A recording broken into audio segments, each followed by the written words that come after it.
Ya, hai teman pemilih, saya Rudistika Kusuma. Selamat datang di podcast Komisi Pemilihan Umum Kabupaten Ponorogo.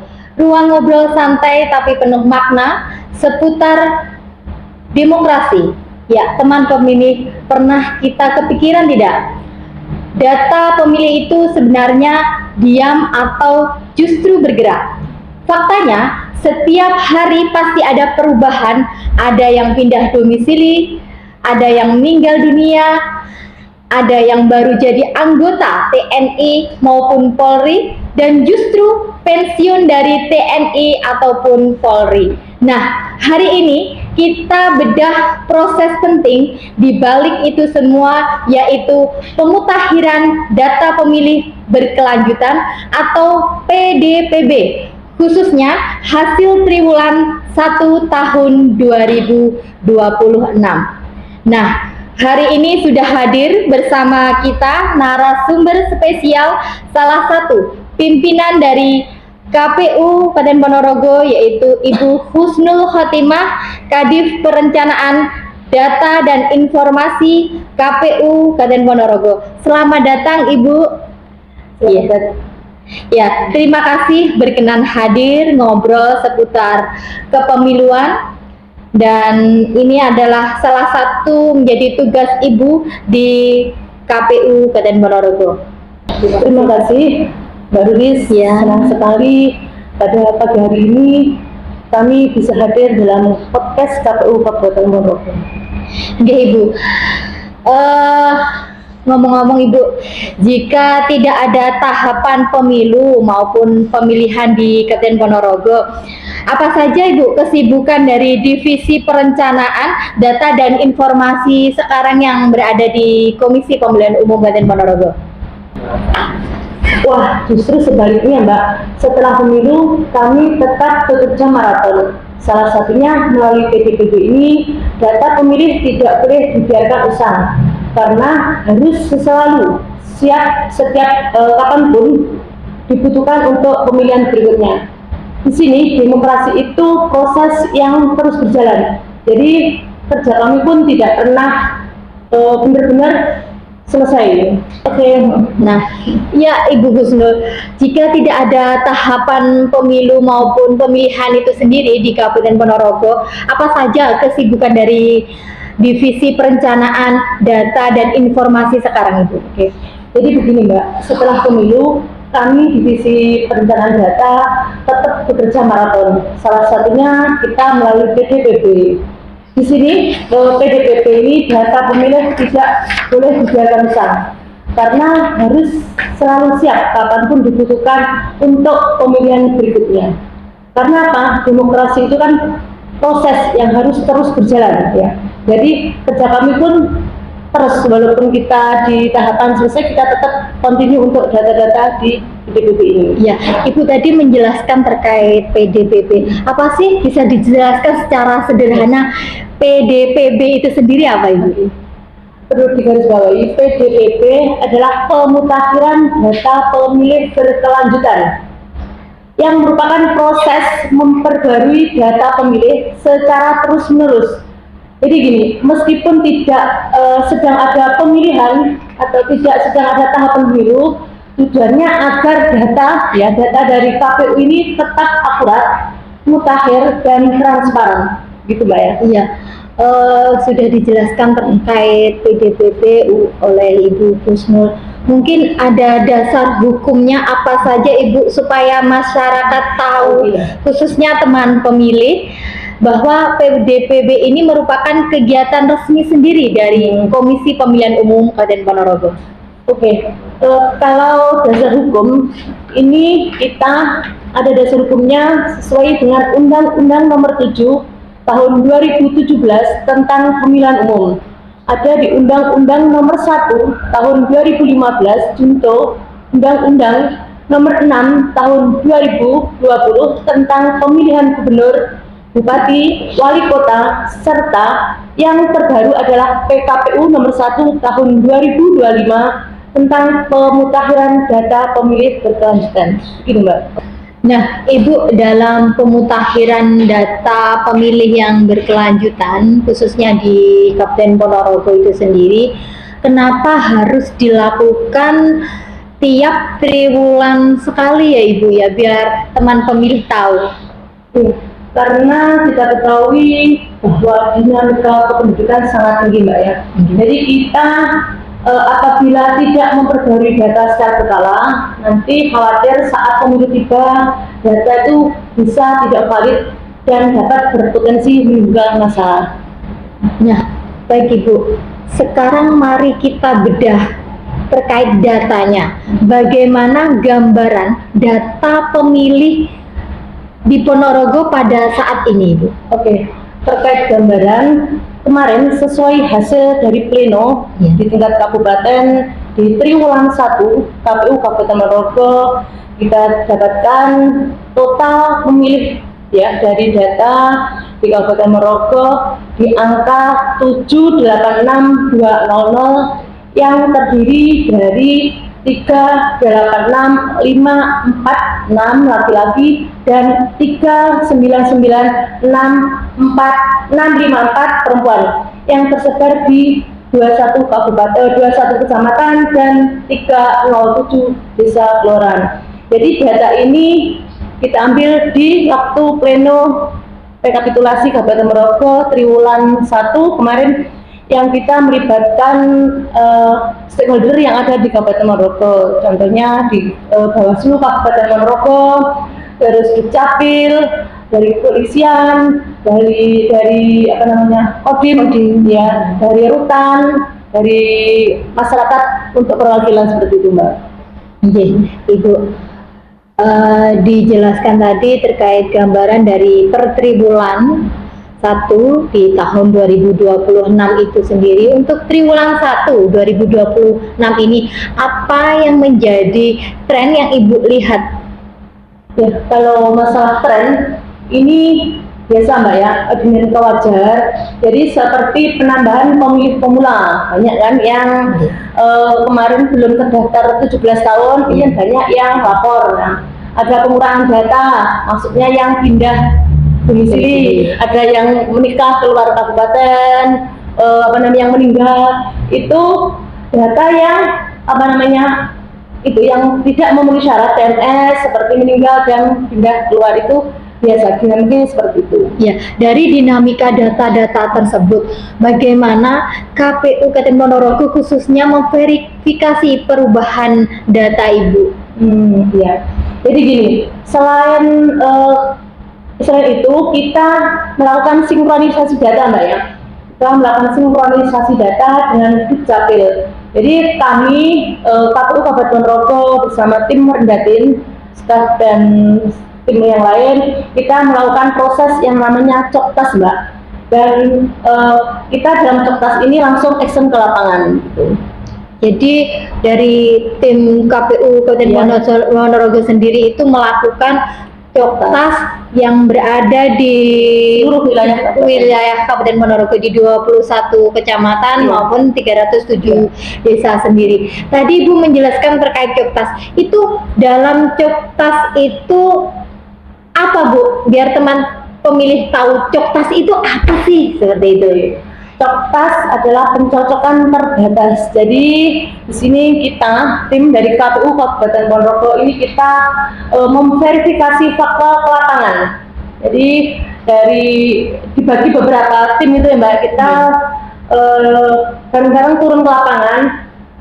Kebetulan tanggal 12 Maret kemarin 2026 kita melakukan coktas terhadap 36 pemilih di 8 kecamatan dan 19 desa. Jadi kita door to door ya. Dari data ini kita turun ke lapangan, turun ke desa-desa, didampingi dari bapak-bapak, ibu-ibu pimpinan. Kita turun langsung ke desa-desa tersebut untuk langsung menemui pihak yang akan kita coktas gitu Mbak. Ya, dalam melakukan coktas terhadap 36 pemilih di 8 kecamatan di 19 desa yang Ibu sudah jelaskan itu sendiri, untuk sasaran, yaitu sasaran dalam coktas itu siapa aja Ibu? Jadi begini, untuk sasaran COKTAS di triwulan pertama ini yaitu pemilih yang berusia lebih dari 100 tahun. Ya, jadi yang kebetulan ibu-ibu, yang ibu atau bapak yang usianya 100 tahun lebih itu beliaunya itu masih hidup atau sudah meninggal, tetap di wilayah tersebut atau diajak goyang ke rumah putra-putranya seperti itu. Terus selain usia 100 tahun ada yang data tidak padan, data ganda. Maksudnya data ganda ini kan kadang biasanya dari masyarakat itu yang pindah di desa yang lain itu kadang tidak lapor, tapi datanya di desa ini sama dengan data yang di desa awal seperti itu. Terus selanjutnya ada data non aktif serta pemilih pindah masuk keluar, katakanlah menikah di desa sebelah kayak gitu mbak, ya pindah kerja ke luar kota kayak gitu ya Bu ya. Gitu. Jadi di sini kami KPU Kabupaten Morogo memastikan mereka itu benar-benar ada dan memenuhi syarat dan mengecek KTP elektronik, KK ataupun akte kematian yang sudah meninggal. Jadi kemarin tim kami itu benar-benar turun ke lapangan, banyak yang kebetulan ada mbah-mbah itu ya, yang usianya 100 tahun lebih itu alhamdulillah masih hidup semua. Jadi kebetulan yang di COKTAS periode ini beliaunya yang 100 tahun ke atas kebetulan masih hidup semua alhamdulillah. Jadi nanti ada kesempatan bisa untuk memilih di pemilu berikutnya seperti itu. Iya, dari tim COKTAS itu berarti melibatkan pihak lain juga nih Bu ya? Iya. Bisa dijelaskan untuk pihak lain itu siapa saja Bu? Kebetulan kemarin waktu COKTAS itu kita turun ke lapangan ya, jadi kita awalnya langsung dari tim itu datang ke kantor desa. Jadi kita koordinasi dengan bapak kepala desa, terus kita ngobrol ya, jadi tim itu kita bagi, kita ngobrol dengan kepala desa, menanyakan rumahnya mbahnya, kan kadang biasanya pindah ya mana gitu. Kebetulan kita itu tim datang, ada yang kita tunggu, kebetulan mbahnya itu tidak ada, masih di belakang gitu kan, atau yang sakit kadang kayak gitu ya. Gitu. Kebetulan kemarin itu ada, kebetulan yang sakit tapi di dalam, tapi kita bisa menemui beliaunya. Berarti tim-tim dari COKTAS sendiri itu didampingi salah satunya sama petugas desa seperti itu ya Bu ya. Kadang nggak tahu tempatnya, terus kadang beliaunya berada di mana seperti itu Bu ya. Dan kebetulan kita karena udah koordinasi dengan perangkat desa ya, jadi alhamdulillah dari tim-tim yang turun ke lapangan itu didampingi dari pihak perangkat desa. Jadi turun ke lapangan dengan perangkat desa, terus ada pengawas dari Bawaslu kemarin Mbak kebetulan. Gitu ya? Jadi kita turun semua mengecek bener-bener ada beliaunya. Jadi beliaunya datang, kita cek, kita lihat KTP-nya ada enggak begitu. Jadi kemarin beliaunya Mbak itu juga senang sekali kita datang gitu ya. Jadi beliaunya difoto itu dengan senang hati dengan kita seperti itu.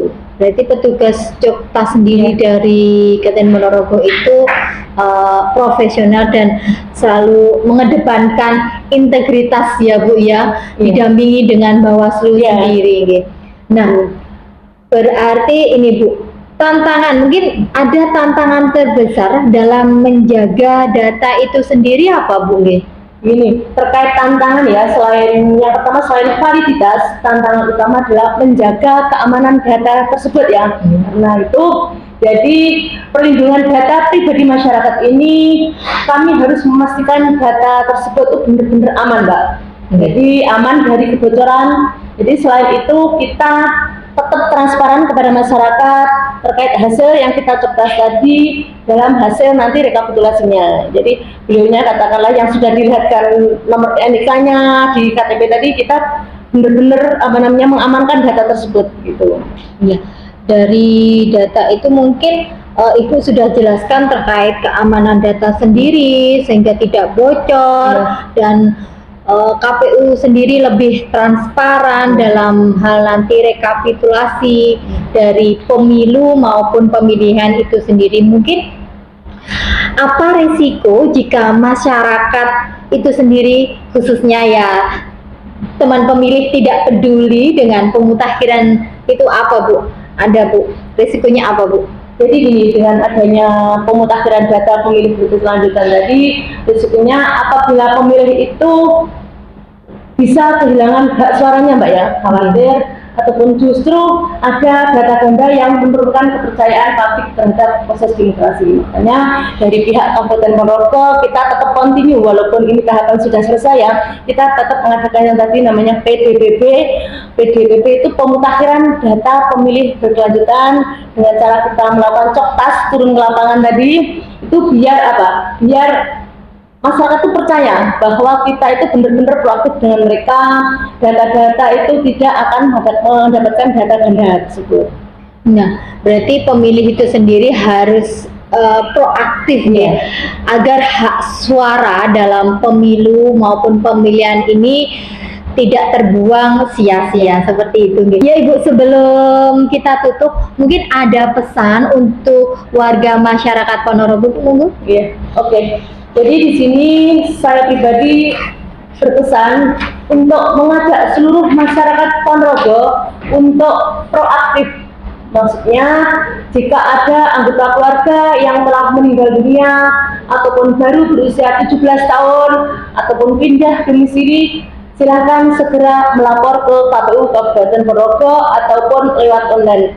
Dan tambah lagi, apabila ingin berbagi informasi ataupun pertanyaan terkait kepemiluan, silahkan untuk mengikuti website kami dari KPU Kabupaten Ponorogo ataupun bisa lewat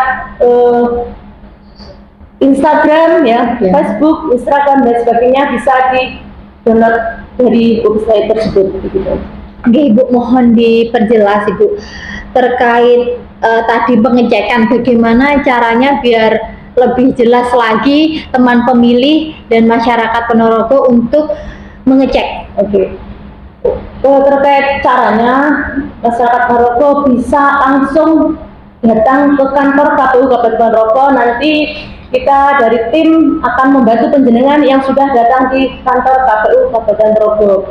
Kalau sekarang yang masih muda-muda itu bisa lebih mudah lagi, yaitu melalui aplikasi online, melalui cek dptonline.kpu.go.id, seperti itu. Nah, luar biasa, demokrasi yang kuat memang dimulai dari data yang akurat. Terima kasih Ibu Husnul atas pencerahannya hari ini yang sudah berkenan hadir dalam podcast Komisi Pemilihan Umum Kabupaten Ponorogo. Sehat, sukses, lancar Ibu dalam mengemban amanah tugasnya. Dan kami ucapkan terima kasih banyak pada teman pemilih yang sudah mengikuti episode podcast Komisi Pemilihan Umum Kabupaten Ponorogo, dan jangan lupa pada teman pemilih untuk bisa mengecek secara mandiri apakah sudah terdaftar sebagai pemilih melalui cek dptonline.kpu.go.id. Jangan lupa follow media sosial Komisi Pemilihan Umum Kabupaten Ponorogo untuk informasi terbaru seputar kepemiluan. Ya, saya Rulistika Kusuma dan Ibu Husnul Khotimah pamit undur diri. Teman pemilih, kami segenap Komisi Pemilihan Umum Kabupaten Ponorogo siap melayani. Sampai jumpa di episode berikutnya.